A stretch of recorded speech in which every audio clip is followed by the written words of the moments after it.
El universo elegante, de Brian Greene. Parte 2. Capítulo 2. Continuación. El lector podría preguntarse si esto refleja solamente alguna característica especial de los relojes de luz y no sería aplicable a los relojes del abuelo o a los Rolex. ¿También se volvería más lento el tiempo que miden estos relojes que nos resultan más familiares? La respuesta es un rotundo sí, como se puede ver aplicando el principio de relatividad. Atemos un reloj Rolex a la parte superior de cada uno de nuestros relojes de luz y volvamos a realizar el experimento anterior. Como ya se ha comentado, un reloj de luz inmóvil y el Rolex que lleva atado miden unas duraciones idénticas en el tiempo, produciéndose 1.000 millones de tic-tacs en el reloj de luz por cada segundo de tiempo que marca el Rolex. Pero, ¿qué sucede con el reloj de luz que está en movimiento y el Rolex que lleva atado? ¿Se vuelve más lenta la velocidad a la que se producen los tic-tacs en el Rolex que está en movimiento, de tal forma que éste permanece sincronizado con el reloj de la luz a que está atado?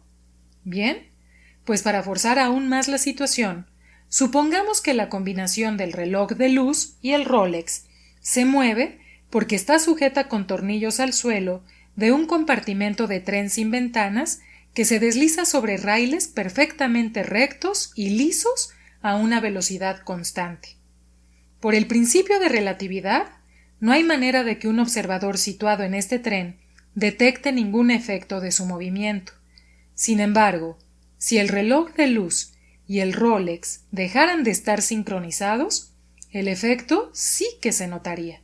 Por lo tanto, el reloj de luz que está en movimiento y el Rolex que va atado a él deben seguir midiendo duraciones de tiempo iguales. El Rolex debe reducir su velocidad exactamente del mismo modo en que lo hace el reloj de luz. Independientemente de la marca, el modelo y la manera en que estén construidos, los relojes que se están moviendo de una manera relativa el uno con respecto al otro registran el paso del tiempo a distintas velocidades. Esta discusión sobre el reloj de luz deja claro también que la diferencia exacta de tiempo entre el reloj inmóvil y el que se mueve depende de cuánto más mida la distancia que ha de recorrer el fotón del reloj que se desliza para realizar completamente cada viaje de ida y vuelta. A su vez, esto depende de la velocidad a la que se mueve el reloj que se desliza. Desde el punto de vista de un observador inmóvil, cuanto más rápido se desliza el reloj, mayor será la distancia que ha de recorrer el fotón hacia la derecha. Como conclusión diremos que, en comparación con un reloj inmóvil, la velocidad de los tic-tacs del reloj que se desliza se vuelve cada vez más lenta a medida que el reloj se desliza cada vez más rápido. Con el fin de hacerse una idea de la escala, observe que el fotón realiza un viaje de ida y vuelta en alrededor de una milmillonésima de segundo. Para que el reloj sea capaz de recorrer una distancia apreciable en el tiempo de un tic-tac, dicho reloj ha de estar desplazándose a una velocidad enorme, es decir, a una velocidad cuyo valor sea una fracción significativa de la velocidad de la luz. Si se desplaza a velocidades más habituales, como unos 16 kilómetros por hora, la distancia que puede recorrer hacia la derecha antes de realizar un tic-tac completo es minúscula, alrededor de 45 cienmillonésimas de centímetro. La distancia añadida que el fotón debe recorrer en el reloj que se desliza es diminuta y también es insignificante el efecto correspondiente en la velocidad a la que se producen los tic-tacs en este reloj en movimiento.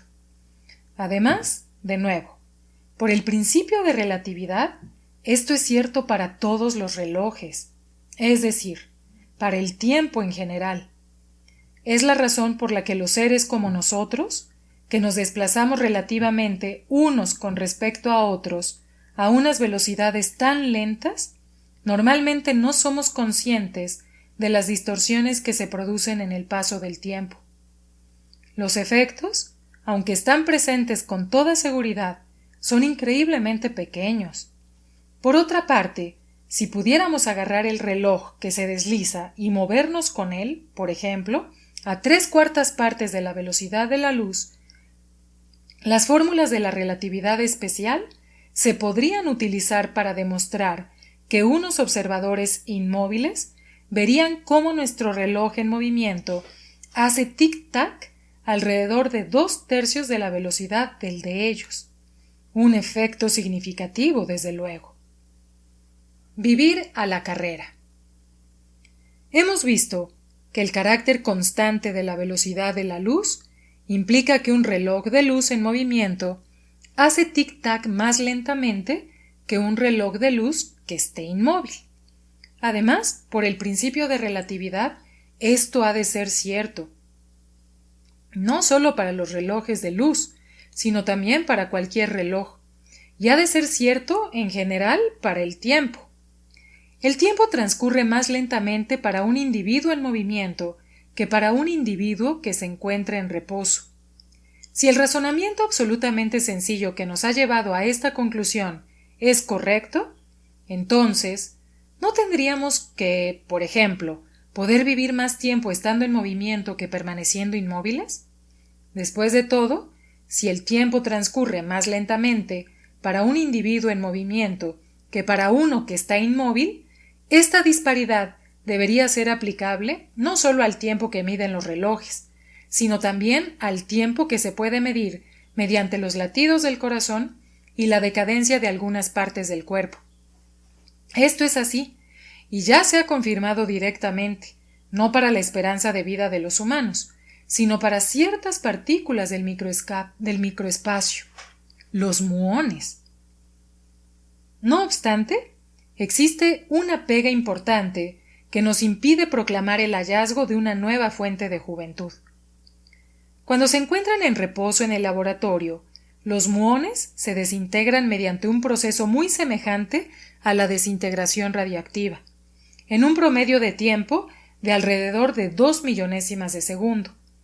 Esta desintegración es un hecho experimental apoyado por una cantidad enorme de pruebas.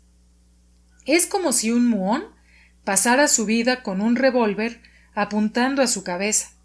Cuando cumple la edad de 2 millonésimas de segundo, pulsa el gatillo y explota descomponiéndose en electrones y neutrinos.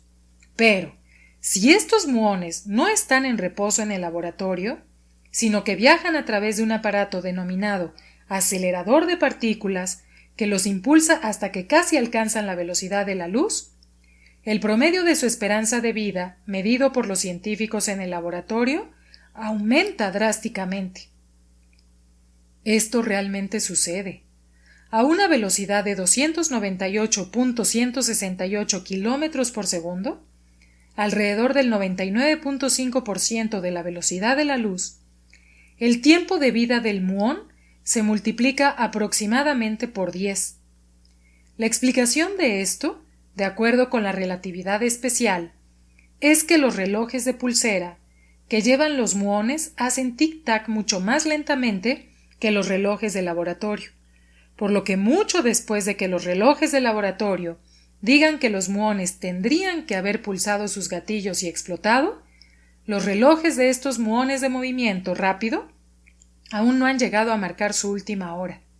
Esta es una demostración muy directa y dramática del efecto que produce el movimiento en el paso del tiempo.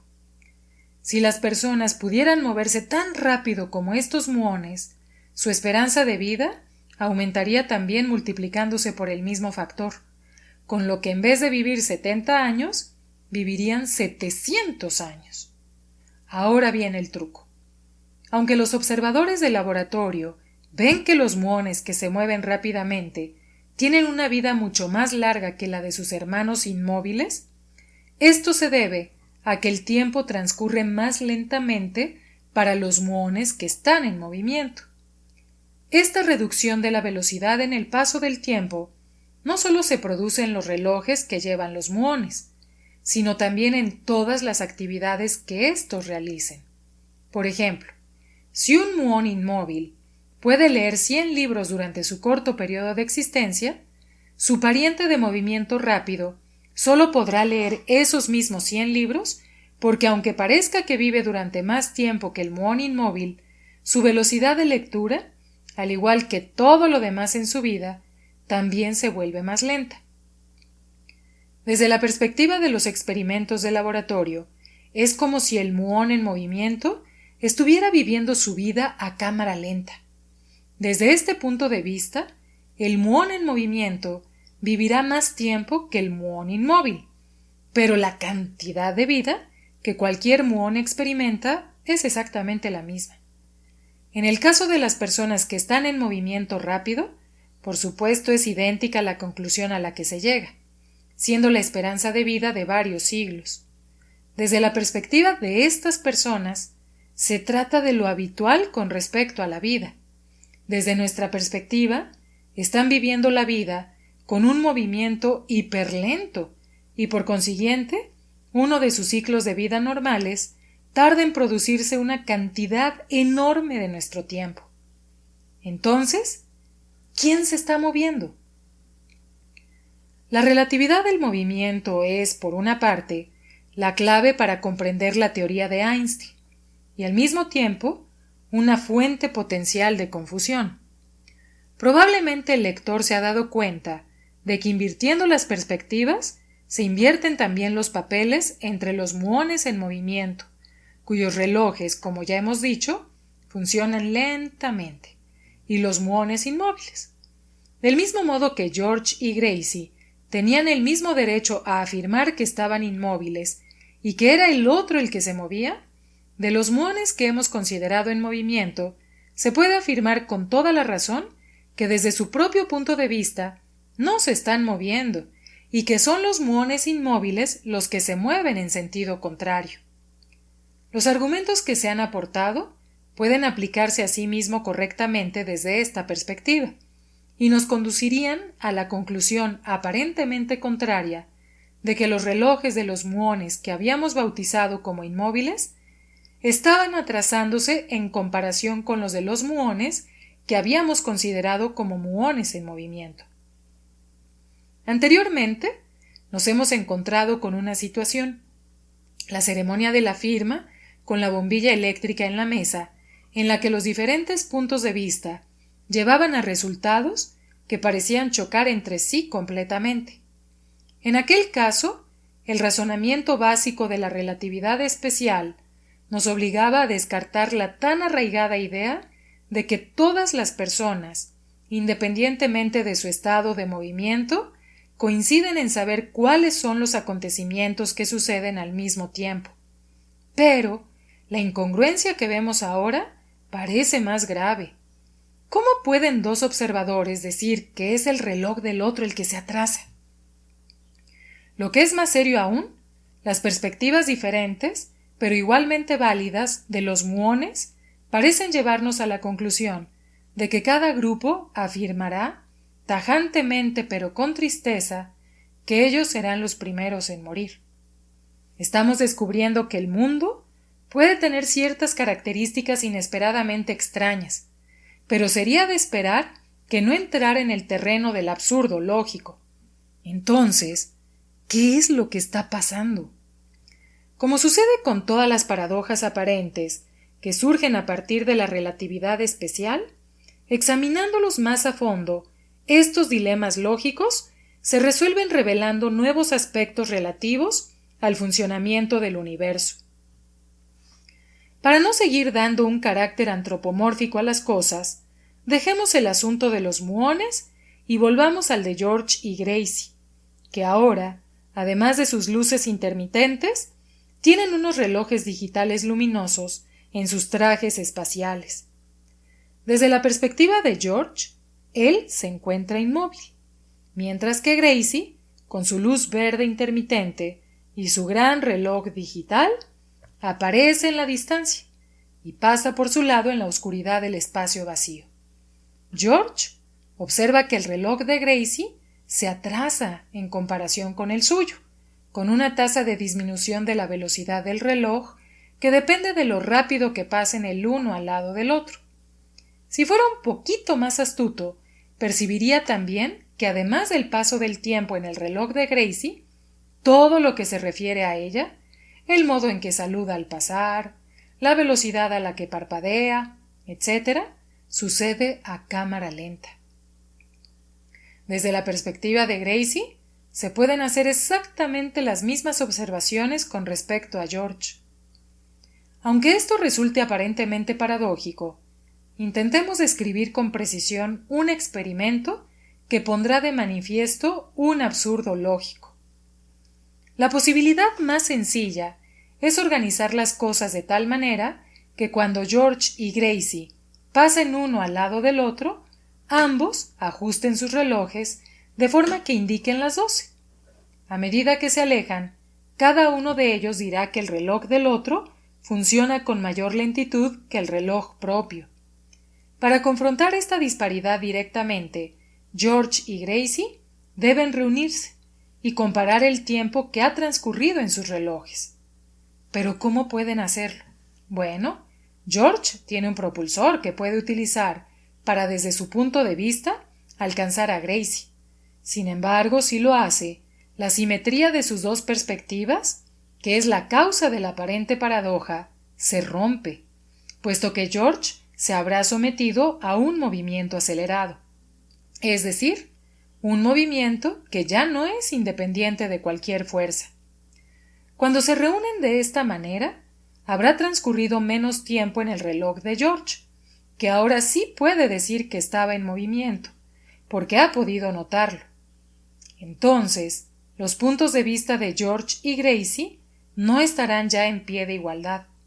Al poner en marcha su propulsor, George renuncia a su derecho a afirmar que estaba inmóvil. Si George va en pos de Gracie de este modo, la diferencia de tiempo que muestra en sus relojes dependerá de su velocidad relativa y de la forma, datos de aceleración y velocidad, en que George utilice su propulsor. Como ya sabemos, a estas alturas, si las velocidades utilizadas son pequeñas, la diferencia será insignificante. Pero si se trata de fracciones importantes de la velocidad de la luz, las diferencias pueden ser minutos, días, años, siglos o aún más. Por poner un ejemplo concreto, supongamos que la velocidad relativa de George y Gracie cuando se cruzan y se alejan es el 99.5% de la velocidad de la luz. Además, digamos que George espera 3 años, según su reloj, antes de poner en marcha su propulsor para conseguir un impulso momentáneo que le pone en movimiento, para situarse a la par de Gracie, a la misma velocidad a la que estaban alejándose anteriormente, es decir, el 99.5% de la velocidad de la luz. Cuando alcanza a Gracie, habrán transcurrido 6 años en su reloj, ya que tardará 3 años en alcanzarla. Sin embargo, las fórmulas matemáticas de la relatividad especial demuestran que habrán transcurrido 60 años en su reloj. Esto no es un truco de prestidigitación. Gracie tendrá que hacer memoria, retrocediendo 60 años para recordar su primer encuentro con George en el espacio. Por otra parte, para George esto sucedió solo 6 años antes. En realidad, a George su movimiento le ha convertido en un viajero a través del tiempo, aunque en un sentido muy concreto, ha viajado al futuro de Gracie. Poner los dos relojes juntos de nuevo para realizar una comparación directa podría parecer un mero fastidio logístico, pero este es realmente el fondo de la cuestión. Podemos imaginar toda una variedad de trucos para evitar caer en este punto débil de la paradoja, pero en última instancia, todos fallarían. Por ejemplo, en vez de volver a poner los dos relojes juntos, ¿qué pasaría si George y Gracie compararan sus relojes mediante una comunicación telefónica celular? Si esta comunicación fuera instantánea, nos encontraríamos con una contradicción lógica insoslayable. Desde la perspectiva de Gracie, el reloj de George se atrasa y, por lo tanto, George debe decir que ha transcurrido una cantidad de tiempo menor. Razonando desde el punto de vista de George, el reloj de Gracie se atrasa y por lo tanto Gracie debe decir que ha transcurrido una cantidad de tiempo menor. No puede ser que ambos tengan razón. Luego nos vamos a pique con nuestro experimento. La cuestión es, por supuesto, que los teléfonos celulares, como cualquier forma de comunicación, no transmiten sus señales instantáneamente. Los teléfonos celulares funcionan mediante ondas de radio, que son una forma de luz, por lo que la señal que transmiten se propaga a la velocidad de la luz. Esto significa que transcurre un cierto tiempo hasta que las señales se reciben. De hecho, una dilación en el tiempo es suficiente para hacer que cada punto de vista sea compatible con el otro. Veamos esto en primer lugar desde la perspectiva de George. Supongamos que cada hora, a la hora exacta, George dice por su teléfono celular: son las 12 en punto y todo va bien. Es la 1 en punto y todo va bien. Y así sucesivamente. Dado que desde la perspectiva de George el reloj de Gracie se atrasa, a primera vista, él piensa que Gracie recibirá sus mensajes antes de que su reloj alcance la hora indicada. De este modo, George llega a la conclusión de que Gracie tendrá que reconocer que es su reloj el que se atrasa. Pero, entonces lo vuelve a pensar de la siguiente manera. Puesto que Gracie se está alejando de mí, la señal que le envío por el teléfono celular debe recorrer distancias aún mayores para llegar hasta ella. Puede que este tiempo de viaje adicional compense el retraso de su reloj. El reconocimiento por parte de George de que existen otros efectos concurrentes, el atraso del reloj de Gracie contra el tiempo de viaje de su señal, le sugiere la idea de sentarse a calcular cuantitativamente el efecto combinado resultante. El resultado que obtiene es que el efecto del tiempo del viaje compensa con creces el atraso del reloj de Gracie. Llega a la sorprendente conclusión de que Gracie recibirá las señales que le comunican que ha pasado una hora en el reloj de él después de que la hora indicada haya pasado en el reloj de ella. De hecho, puesto que George es consciente de que Gracie tiene amplios conocimientos de física, sabe que ella tendrá en cuenta el tiempo de viaje de la señal cuando saque conclusiones sobre el reloj de él basándose en su comunicación a través del teléfono celular. Un poco más de cálculo muestra cuantitativamente que incluso teniendo en cuenta el tiempo invertido en el viaje, el análisis que hace Gracie de las señales de George le llevará a la conclusión de que el reloj de éste funciona con más lentitud que el suyo. Exactamente el mismo razonamiento es aplicable si adoptamos el punto de vista de Gracie en el caso de que ella enviara señales horarias a George. Al principio, la lentitud del reloj de George, desde la perspectiva de Gracie, le llevaría a ésta a pensar que él recibirá sus mensajes horarios antes de emitir los suyos propios. Sin embargo, cuando Gracie considera las distancias cada vez mayores que su señal debe recorrer para alcanzar a George, mientras éste se aleja en la oscuridad, se da cuenta de que en realidad George las recibirá después de haber enviado él sus propias señales. Una vez más, Gracie es consciente de que incluso si George tiene en cuenta el tiempo que dura el viaje, él llegará a la conclusión, a partir de lo que le comunica Gracie por teléfono celular, de que el reloj de ella se atrasa con respecto al suyo. Siempre y cuando ni Gracie ni George aceleren sus perspectivas, estarán en un pie de igualdad exacto. Aunque resulte paradójico, de este modo, ambos constatan que es perfectamente lógico el hecho de que cada uno piense que el reloj del otro se atrasa.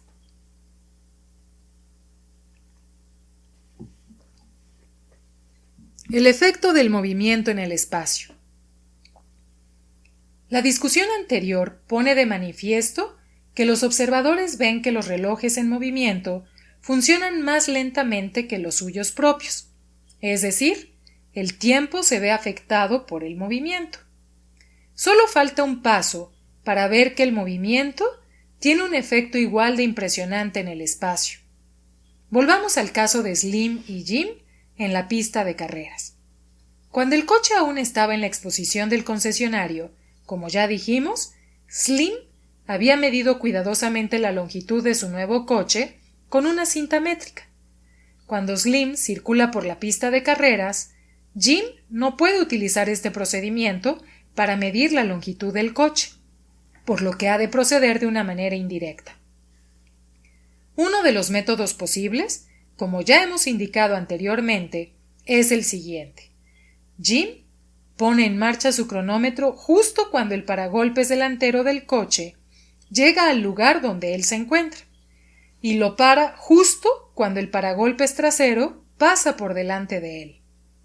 Multiplicando el tiempo transcurrido por la velocidad del coche, Jim puede determinar la longitud del mismo. Utilizando nuestras recién descubiertas apreciaciones de las sutilezas del tiempo, constatamos que desde su propio punto de vista, Slim está inmóvil, mientras Jim está en movimiento, por lo que Slim ve que el reloj de Jim se atrasa. En consecuencia, Slim se da cuenta de que la medición indirecta de la longitud del coche realizada por Jim dará una longitud más corta que la que él midió en el concesionario, ya que en el cálculo de Jim, longitud igual a velocidad multiplicada por el tiempo transcurrido, éste mide el tiempo transcurrido en un reloj que se atrasa. Si el reloj se atrasa, el tiempo transcurrido que Jim registra será menor, y el resultado de su cálculo será una longitud menor.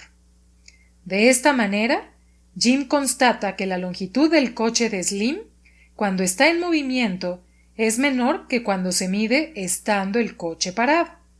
Este es un ejemplo del fenómeno general, según el cual los observadores perciben que un objeto en movimiento es más corto a lo largo de la dirección de su movimiento.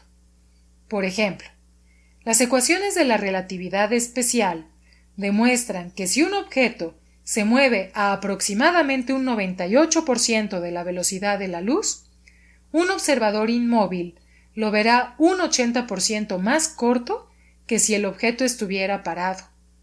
Este fenómeno se ilustra en la figura 2.4. Figura 2.4. Un objeto en movimiento es acortado en la dirección de su movimiento. El movimiento a través del espacio-tiempo. El carácter constante de la velocidad de la luz ha dado como resultado que la visión tradicional del espacio y el tiempo, como estructuras rígidas y objetivas, se haya sustituido por una nueva concepción en la que dependen estrechamente del movimiento relativo existente entre el observador y lo observado. Podríamos finalizar nuestra discusión aquí. Después de constatar que los objetos en movimiento evolucionan a cámara lenta y se ven acortados. Sin embargo, la relatividad especial ofrece una perspectiva más profundamente unificada que engloba estos fenómenos. Para entender este punto de vista, supongamos que tenemos un automóvil, más bien poco práctico, que alcanza rápidamente su velocidad de crucero de 160 km por hora y se mantiene a esta velocidad, ni más ni menos, hasta que deja de funcionar y se para. Supongamos también que, dada su creciente reputación de conductor experto, se le pide a Slim que pruebe el coche conduciendo por una pista larga, recta y ancha, situada en medio de un tramo llano de un desierto. Como la distancia entre las líneas de salida y llegada es de 16 kilómetros, el coche debería cubrir esta distancia en la 10ª parte de una hora, es decir, en 6 minutos. Jim, que también trabaja como ingeniero mecánico, inspecciona los datos registrados en varias docenas de pruebas y se alarma al comprobar que, aunque los tiempos de la mayoría de ellas fueron de 6 minutos, unas pocas de las últimas pruebas daban unos tiempos bastante más largos, 6.5, 7 e incluso 7.5 minutos. Al principio, sospecha la existencia de un problema mecánico, ya que esos tiempos parecen indicar que el coche rodaba a menos de 160 kilómetros por hora en los últimos 3 recorridos. Sin embargo, después de examinar detenidamente el coche, se convence de que está en perfectas condiciones. Sintiéndose incapaz de explicar esos tiempos anormalmente largos, consulta con Slim y le pregunta sobre los últimos recorridos. Slim tiene una explicación muy sencilla. Le dice a Jim que debido a que la pista va de este a oeste, al acercarse el final del día, el sol le deslumbraba los ojos. Durante los últimos 3 recorridos, resultaba tan desagradable que condujo de un extremo al otro de la pista con un pequeño ángulo de desviación. Dibuja un esbozo aproximado del camino que tomó en los 3 últimos recorridos y que se ve en la figura 2.5. La explicación de los 3 tiempos más largos está ahora perfectamente clara. El camino, desde la línea de salida hasta la de llegada, es más largo si se circula con un ángulo de desviación, y por consiguiente, conduciendo a la misma velocidad de 160 km por hora, lleva más tiempo cubrir el recorrido. Dicho de otro modo, si se hace el trayecto con un ángulo de desviación, parte de los 160 km por hora se invierten en ir de sur a norte, dejando una parte mucho menor de esta velocidad para hacer el recorrido de este a oeste. Esto implica que se tardará un poco más en atravesar la pista. Figura 2.5. Debido al deslumbramiento producido por el sol al final de la tarde, Slim condujo con un ángulo de desviación cada vez mayor durante los 3 últimos recorridos. Vista así, la explicación de Slim es fácil de comprender. Sin embargo, merece la pena retocarla ligeramente para poder dar el salto conceptual que estamos a punto de abordar. Las direcciones norte-sur y este-oeste son 2 dimensiones espaciales independientes en las que un coche se puede mover. También se puede mover verticalmente, por ejemplo, cuando sube un puerto de montaña. Pero aquí no necesitamos tener en cuenta esa posibilidad. La explicación de Slim aclara que aunque el coche circulaba a 160 km por hora en todos los recorridos de prueba, durante los últimos recorridos repartió su velocidad entre las 2 dimensiones, y por lo tanto parece como si hubiera conducido a una velocidad de menos de 160 km por hora en la dirección este-oeste. Durante los recorridos anteriores, la totalidad de los 160 km por hora se dedicaban solo al movimiento en dirección este-oeste. Durante los últimos 3 recorridos, parte de esta velocidad se utilizó para realizar también un movimiento en dirección norte-sur. Einstein descubrió que precisamente esta idea, el hecho de repartir el movimiento entre dimensiones diferentes, estaba detrás de todos los notables hallazgos de la física en lo referente a la relatividad especial. Cuando nos damos cuenta de que el movimiento de un objeto no solo puede ser compartido por varias dimensiones espaciales, sino que también la dimensión tiempo puede compartir este movimiento. De hecho, en la mayoría de los casos, la mayor parte del movimiento de un objeto se realiza a través del tiempo, no del espacio. Veamos qué significa esto. El movimiento a través del espacio es un concepto que aprendemos ya en los primeros tiempos de nuestra vida. Aunque a menudo no pensamos sobre las cosas en estos términos, también sabemos que nosotros, nuestros amigos, nuestras pertenencias, etc., asimismo todo, se mueve a través del tiempo. Cuando miramos un reloj de pared o de pulsera, incluso cuando estamos sentados ociosamente viendo la televisión, la lectura del reloj cambia continuamente, moviéndose hacia adelante en el tiempo, constantemente. Nosotros, y todo lo que nos rodea, estamos envejeciendo. pasando inevitablemente de un momento a otro en el tiempo. En efecto, el matemático Hermann Minkowski y finalmente Einstein también abogaban por que se considerara el tiempo como una dimensión más del universo, la cuarta dimensión, muy similar en cierto modo a las 3 dimensiones espaciales en las que nos encontramos inmersos.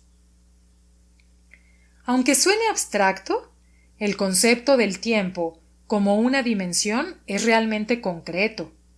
Cuando queremos citarnos con alguien, le decimos dónde esperamos verle en el espacio. Por ejemplo, en el piso 9 del edificio situado en la esquina de la calle 53 y la Séptima Avenida. Aquí tenemos 3 informaciones: piso 9, calle 53 y Séptima Avenida, que reflejan una posición concreta en las 3 dimensiones espaciales del universo.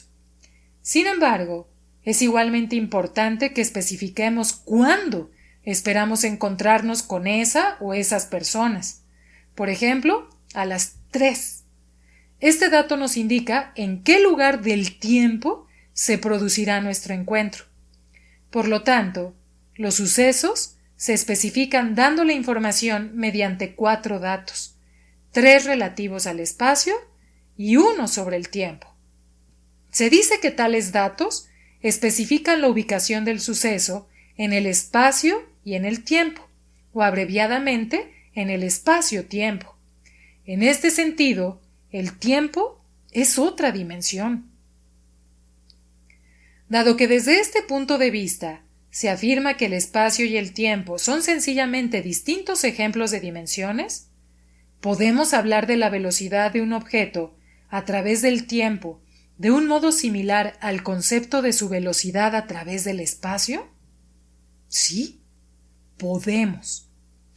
Una pista importante para conseguirlo procede de una información capital que ya hemos descubierto.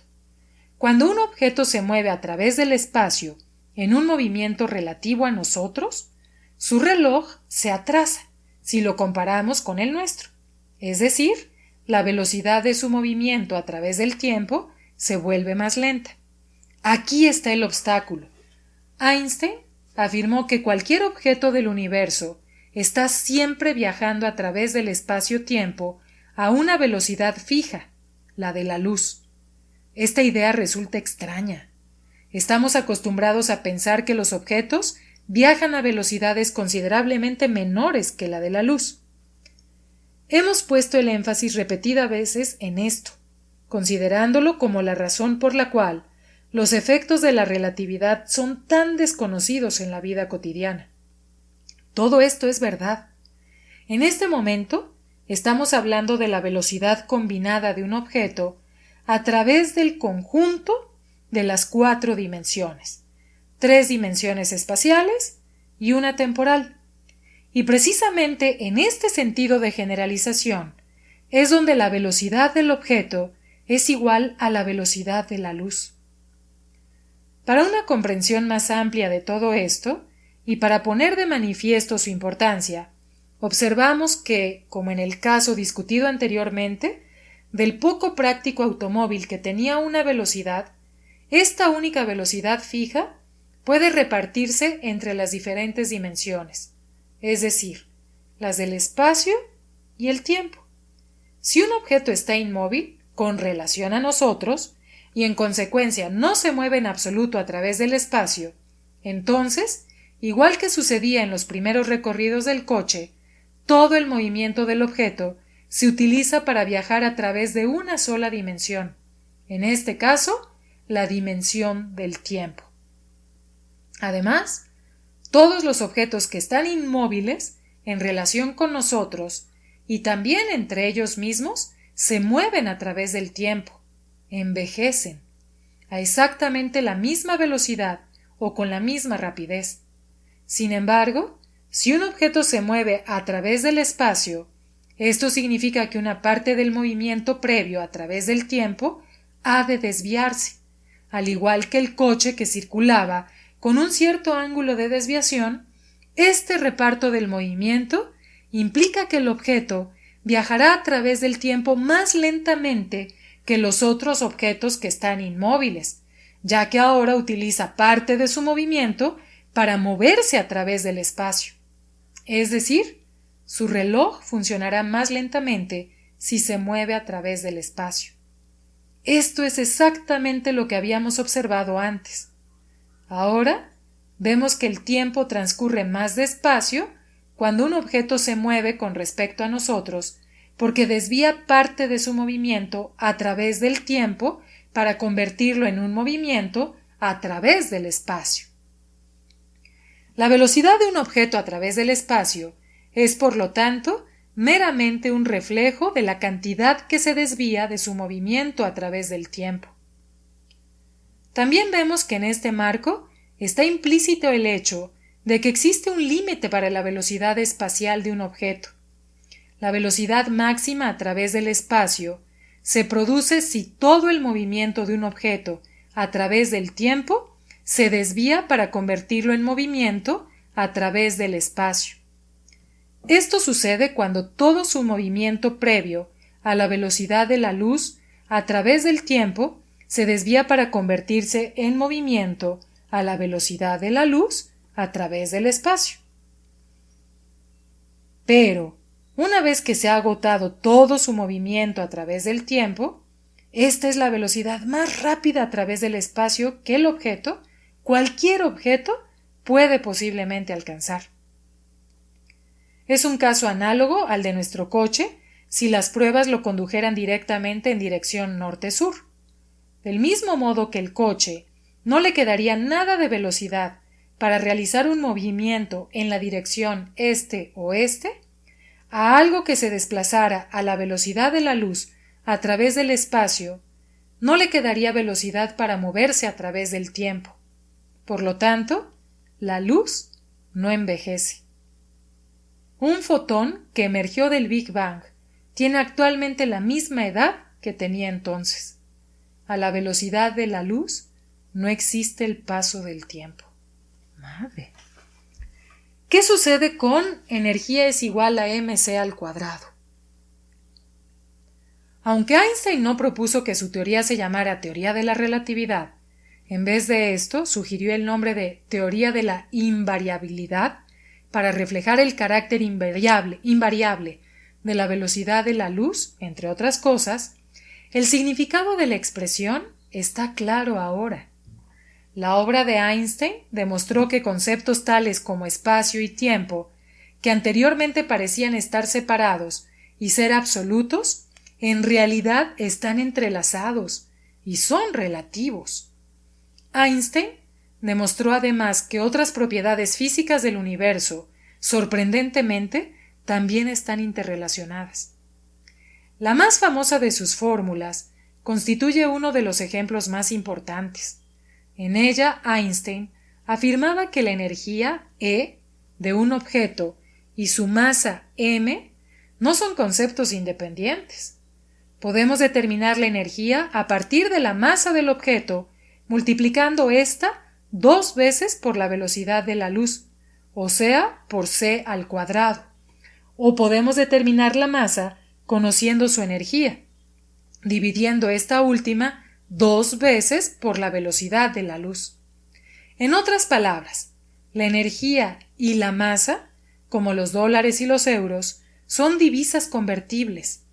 Sin embargo, a diferencia de lo que sucede con el dinero, el tipo de cambio dado por los dos factores de la velocidad de la luz es siempre fijo.